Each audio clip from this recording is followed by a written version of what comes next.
Après qu'on a calculé le déboursé sec de construction des 9 semelles d'une maison R+1. On va maintenant élaborer le devis estimatif de construction. C'est une estimation de prix de vente des semelles de cette construction. Avant de calculer tous les composants d'un devis estimatif. Commençons d'abord par ce petit rappel sur l'étude de prix d'un projet. Lorsqu'un maître d'ouvrage désire construire un ouvrage, il fait appel à une équipe de maîtrise d'œuvre. À savoir, un architecte, un bureau d'études techniques, un cabinet topographique. Puis le maître d'ouvrage doit choisir une entreprise de construction. Pour construire un ouvrage, l'entreprise doit concevoir un devis estimatif. Cependant, il n'est pas envisageable de vendre à perte, c'est-à-dire moins cher que le coût de réalisation. Elle doit donc étudier en détail la composition de ses prix de construction. C'est l'étude de prix. Les résultats d'une étude de prix de construction est souvent présenté sous forme d'un bordereau de prix. Pour arriver à remplir un bordereau de prix, il faut calculer le prix de vente.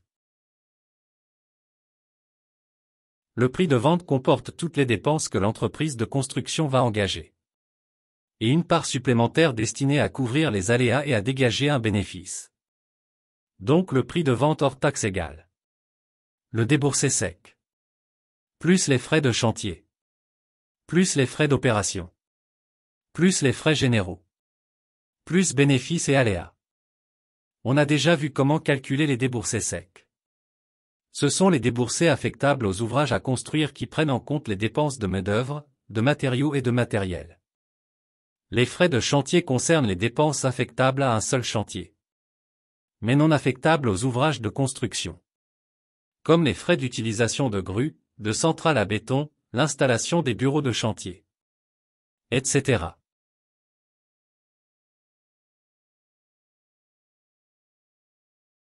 Les frais d'opération, également appelés frais de marché ou frais spéciaux, sont affectables à une opération, mais ne sont pas directement liés à la production sur chantier.